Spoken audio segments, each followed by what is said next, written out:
અને તમારા સામાજિક વિજ્ઞાન વિષય વિશેની આપણે આજે ચર્ચા કરવાની છે મિત્રો. તો શાંતિપૂર્ણ રીતે સાંભળવાનો પ્રયત્ન કરજો, પૂરેપૂરું કોન્સન્ટ્રેટ સાથે આપણે ભણીએ. તમારી પાસે કદાચ ટેક્સ્ટ બુક અવેલેબલ ના હોય તો તમારી સ્ક્રીન ઉપર જે છે એ તમારા ચેપ્ટરનું ફર્સ્ટ પેજ જે છે ફર્સ્ટ ચેપ્ટરનું એ ડિસ્પ્લે ઉપર આપેલું છે મિત્રો. તો ટેક્સ્ટ બુકની અંદર મારી સાથે રહેજો જેથી કરીને તમને જે છે એ પ્રોપરલી સમજાઈ જાય. તો સિલેબસની વાત કરીએ મિત્રો તો ટોટલ તમારા સિલેબસની અંદર 20 ચેપ્ટર્સ છે. 20 ચેપ્ટર્સમાંથી જે છે એ આપણે પહેલું ચેપ્ટર છે અત્યારે શરૂ કરીએ છીએ, જેનું નામ છે ભારતમાં બ્રિટિશ સત્તાનો ઉદય. જો તમારી પાસે પાઠ્યપુસ્તક અવેલેબલ હોય તો બેટર, કદાચ ના હોય તો પણ આપણે વિડીયોની અંદર જે છે એટલે જ ટેક્સ્ટ બુકના ફોટોસ છે એની સાથે જ આપણે વિડીયો બનાવીએ છીએ, જેથી કરી અને ટેક્સ્ટ બુક કદાચ થોડા લોકો પાસે ના હોય તો પણ એને કોઈ સ્ટડી કરવામાં પ્રોબ્લેમ ન થાય. તો શરૂ કરીએ આપણે ચેપ્ટર. મિત્રો આમ તો આ ચેપ્ટરની અંદરની જે મોસ્ટ ઓફ વસ્તુઓ એવી છે કે જે તમે ધોરણ 8ની અંદર ભણી ગયા છો. 8મા ધોરણની અંદર આ જે કંઈ ચેપ્ટર્સ આવ્યા છે ને મોસ્ટ ઓફ ચેપ્ટર્સ બધા છે રિપીટેશનમાં 9થમાં આવે છે. બીજો એક બેનિફિટ એ છે મિત્રો કે અત્યારે જે તમે આ ધોરણ 9ની અંદર સામાજિક વિજ્ઞાન ભણો છો એ માત્ર ધોરણ 9 માટે ઉપયોગી છે એવું નથી. આવનારા સમયની અંદર સ્પર્ધાત્મક પરીક્ષાઓમાં પણ તમને આ જે છે એ ખૂબ જ ઉપયોગમાં આવવાનું છે. પ્લસ તમારા માટે બીજે ક્યાંય જનરલ નોલેજની કોઈ એક્ઝામ હોય તો એની અંદર પણ આમાંથી ઘણા ખરા પ્રશ્નો જે છે એ આવતા હોય છે મિત્રો, તો એટલા માટે પણ તમને ઉપયોગી બનશે. તો આને આપણે માત્ર 9મા ધોરણ માટે જરૂરી છે એવું ગણીને નહીં, પરંતુ આવનારા સમય માટે પણ આપણે સ્પર્ધાત્મક પરીક્ષાની પણ તૈયારીઓ કરી રહ્યા છીએ એવું સમજીને આપણે ભણીએ. કોણ બનેગા કરોડપતિ તમે જોતા હશો, એની અંદર પણ આની કેટલીક જે છે એ ક્વેશ્ચનરી જે છે એને ઇન્ક્લુડ કરવામાં આવતી હોય છે મિત્રો. અત્યાર સુધી જે તમે કંઈ ભણ્યા છો 6ઠા 7મા ધોરણ સુધી, એમાં તમે જે કંઈ ભણ્યા એ ગુજરાતનો ઇતિહાસ જે છે એ ભણ્યા છો. 8મા ધોરણથી તમારે જે છે એ ભારતનો ઇતિહાસ છે એ ભણવાનો શરૂ થયો છે મિત્રો, જેની અંદર ખાસ કરી અને અંગ્રેજોનું આગમન અને ભારત જે છે એનું સ્વતંત્ર થવું ત્યાં સુધીની સફર તમે જોઈ છે. એના કેટલાક મહત્ત્વના ચેપ્ટર્સ છે એ ફરી પાછા એકવાર ભણવાના છે, પરંતુ જે ધોરણ 8ની અંદર હતું એના કરતાં થોડું ડિસ્ક્રિપ્શન સાથે થોડુંક વધારે પડતું જે છે એની ઊંડાણપૂર્વકની માહિતી તમને 9મા ધોરણમાં આપી છે મિત્રો. તો એને ખાસ સમજજો ખૂબ સરસ રીતે, જેથી કરીને આવનારા સમયમાં પણ આ માહિતી તમારા માટે ઉપયોગી બને.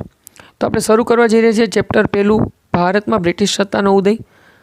પ્રાચીન સમયથી ભારત તેના આર્થિક અને સાંસ્કૃતિક તેમજ આધ્યાત્મિક વારસાના કારણે સમગ્ર વિશ્વમાં એક અજોડ સ્થાન ધરાવે છે.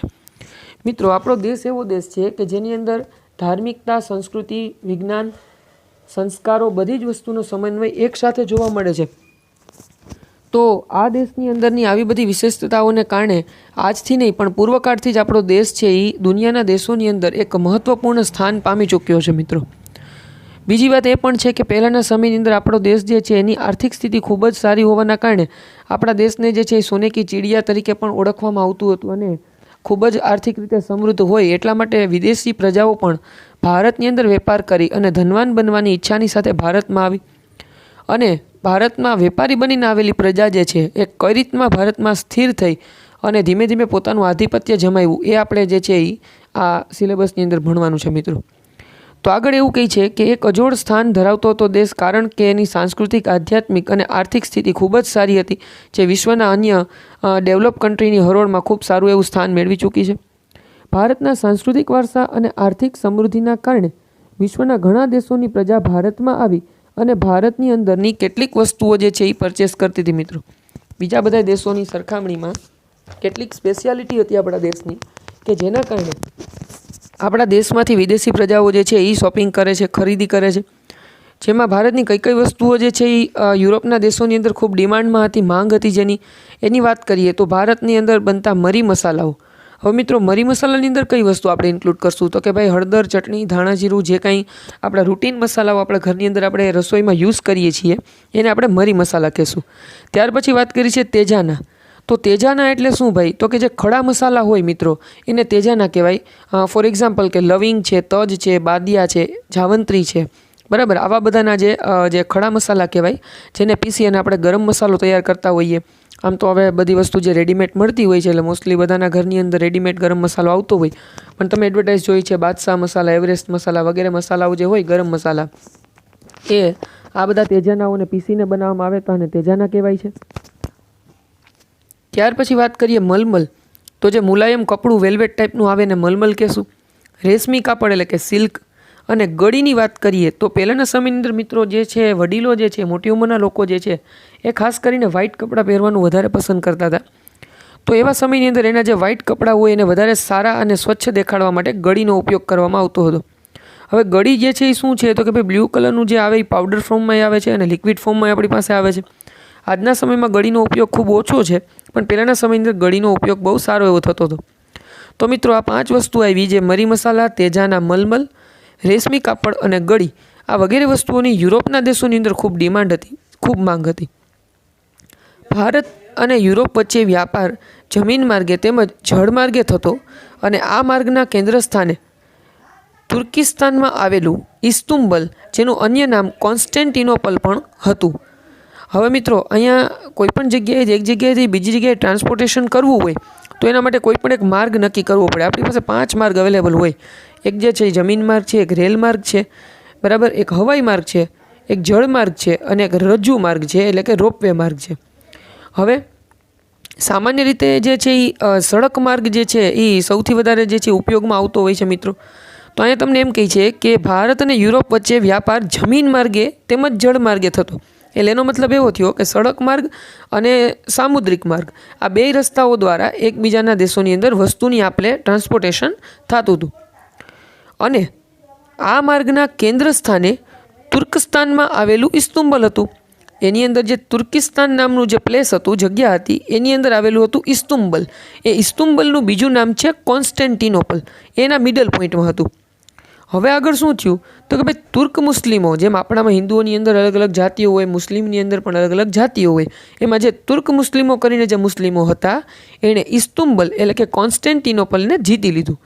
ઓકે, ક્યારે જીતી લીધું ભાઈ તો કે ઈસવીસન 1453માં. મિત્રો ઈસવીસનો જે છે એ ખાસ યાદ રાખવાની છે તમારે.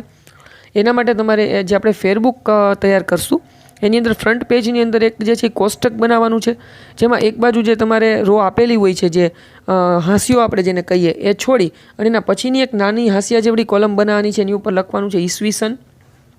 પહેલા હાંસિયાની અંદર લખશું ક્રમ, બીજા ખાનામાં લખશું ઈસવીસન અને ત્રીજું જે વધારે મોટી જગ્યા વધશે એની અંદર લખશું ઘટના.